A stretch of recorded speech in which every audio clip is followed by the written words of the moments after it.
let's talk about what you just heard about, the arrest of Chinese telecom giants Huawei's CFO in Canada. This is an arrest requested by the United States, one that National Security Advisor John Bolton tells NPR he knew about in advance. Now, Huawei, it's spelled H-U-A-W-E-I, but it's pronounced Huawei. It's the biggest telecom company in the world. It's the second biggest cell phone maker in the world. The CFO, this woman, happens to be the founder's daughter. She was in line to run the company, which is raising the stakes of this arrest. In a statement, Nebraska Senator Ben Sasse thanked Canadian authorities for the arrest of, quote, the chief financial officer of a giant telecom company for breaking U.S. sanctions against Iran. It's a lot to unpack here. Huawei and fellow Chinese telecom company ZTE have been sparring with the U.S. government for a while now. ZTE was sanctioned severely, receiving a ban from using U.S.-made parts by the Commerce Department after the government determined that the company had violated U.S. sanctions against Iran and North Korea.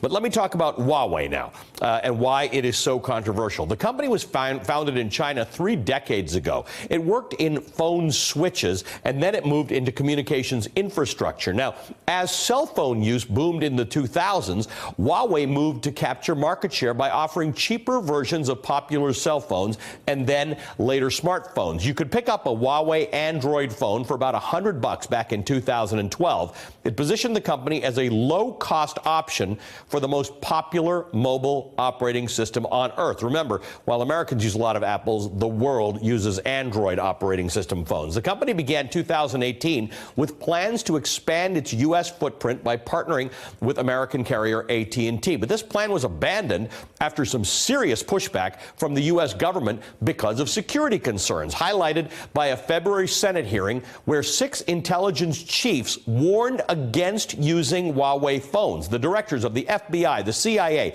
the NSA, and others voiced concern over this company's ties to the Chinese government, something U.S. officials warned allies about, including the Germans, the Italians, and the Japanese. American officials told these allies that those Huawei phones could be vulnerable to Chinese government eavesdropping and to stop using them. But it's a lot easier for Americans to kick their Huawei habit than it is for overseas allies. Huawei makes up 2% of the U.S. Cell phone market, but in Europe it jumps to 31%. And the Asia-Pacific region, 38%, far outstripping competitors like Ericsson and Nokia. Now, this arrest complicates the truce that President Trump says he struck with Chinese President Xi over the trade war between those two countries during a dinner at the G20 summit on Saturday in Argentina. According to the New York Times, China will likely pressure Canadian authorities to release the jailed executive and to work to avoid a U.S. trial. This is complicated, and I want to move on to why this is having an effect on markets. Joining me now, MSNBC's David Gura is live at the New York Stock Exchange. Diane Swonk is the chief economist at the tax auditing and advisory firm of Grant Thornton, and editor-at-large of the Weekly Standard, Bill Kristol, joins us as well. We're going to push into a more economic and political discussion in a second. But, David, let's talk about this woman who has been arrested, how significant she is and her arrest is, and how should this audience think about who she is? Do we have something to compare her to?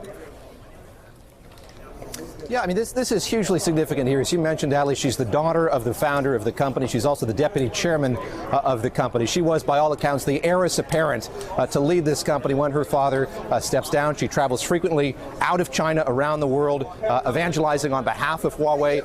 You bring up, just to digress here quickly, how difficult it's been for Huawei to get into the U.S. marketplace. I remember well, Ali, being in Shanghai 5 years ago, talking to an executive of this company. This was the white whale for so long, to get these smartphones, to get this telecommunications equipment into the U.S., and the frustration was palpable that they were unable to do that.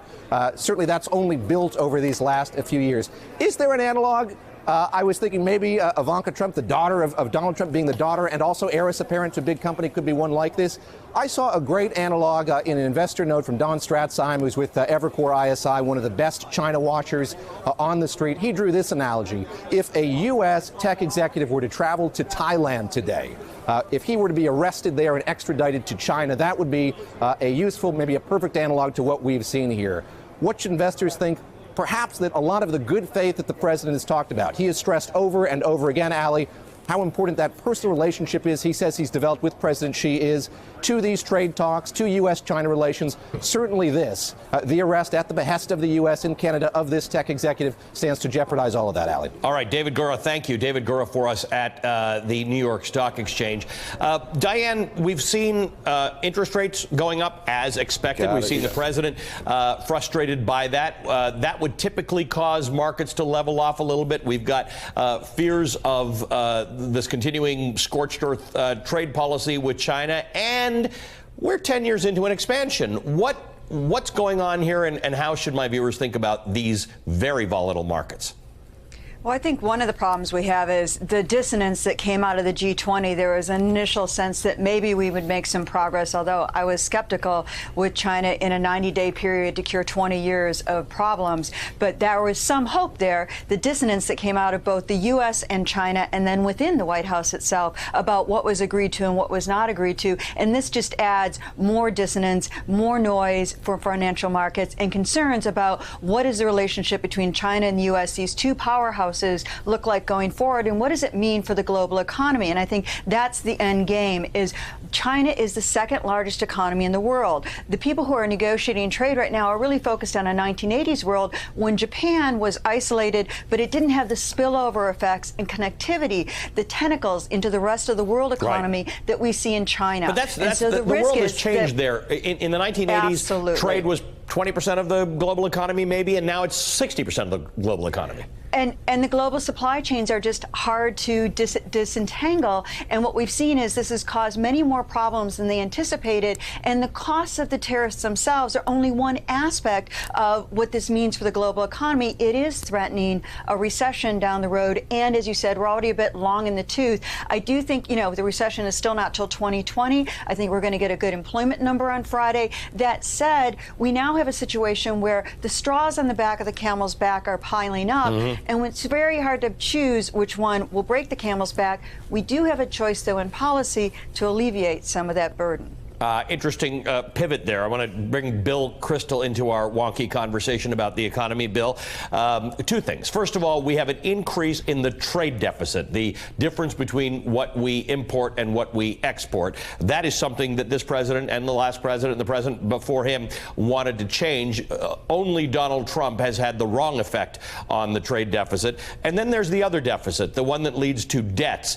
The debt is increasing in America because of a tax cut that was supposed to pay for itself and more. The president has reportedly said that he's not that interested. It's okay if the debt goes up to the point that our interest payments are higher than our payments to the military and to social services, because he won't be around for that. I guess the way I'd put it is this: there are straws that you put on the camel's back, or burdens you put on the economy that are legitimate. I mean, I take it that the national security concerns about Huawei are serious and significant. There's no reason for our intelligence chiefs to say that that's the case if it isn't the case, really. There's a lot of the incentives that are trying to get along with big companies from China, and with the pressure from big companies here who want to work with big companies from China. So I give them a lot of credit for calling attention to that. And China is now holding American citizens who have been in China, who have relatives in China, but are American citizens. A young woman who works for McKinsey, I believe. Another person, I think. So if this shows a little bit of a willingness to say, look, you need to, if you want, maybe we should just send this guy back to China and not try him for something in the U.S., but maybe they could let us have our American citizens back who are being held on totally fictitious charges. I think. So I'm not for the economy above everything else, above national security, above human rights, above making sure our citizens aren't unfairly arrested. So in that respect, I think I have no problem in a sense with what the administration seems to be doing here. It's a little hard to tell. On the other hand, I very much agree there are burdens we put on the economy that are just foolish. And tariff fights with our allies, especially, and disrupting world trade for the sake of just foolish economic policies, that is just ridiculous. And I think the markets are getting nervous about that with respect to President Trump. And the debt, at some point we have to pay interest on that debt. At some point we probably have to pay it down. But just the interest, with interest rates going up and the debt going up, at the end end of an economic recovery. That's a foolish economic policy. That's a self-imposed burden. That's not due to China or anything else. So I think the markets are looking at Trump's policies. There was a big sugar high at first. There were some good things probably to help economic growth, corporate tax rate cut. But now I think they're looking a little bit over the horizon and saying, wait a second, between debt and tariffs, we have a real problem. And Diane, I know you're not a market watcher, but to the extent that the market expresses at least the sentiment of some investors, do these remarkably volatile markets, and I'll just see if we can put up a year-to-date chart just to give of the S&P 500, just to show viewers what this year, and particularly the last few years, over 10 years you can see that the market's done fairly well. But if you look at that top right corner there, that's the volatility of the last few months. Does this volatility impress you in any way that people are worried about an economic correction?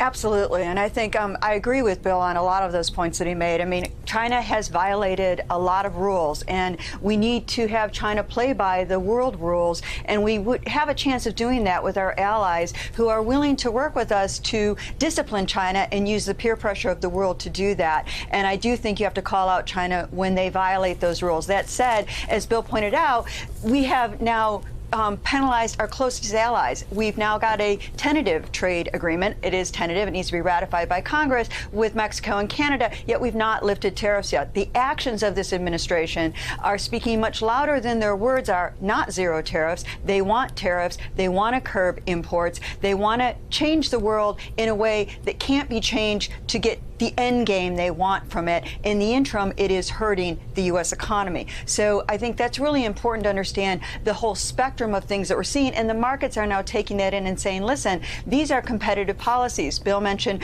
the reduction in corporate taxes. That provided a substantial cushion to the margin squeeze that many of our companies had to pay as tariffs went up. That goes away on year-over-year profit gains in the first quarter because that tax cut plays out. We also have big spending increases, as Bill mentioned, and those increases are adding to the national debt, along with corporate debt that we have out there.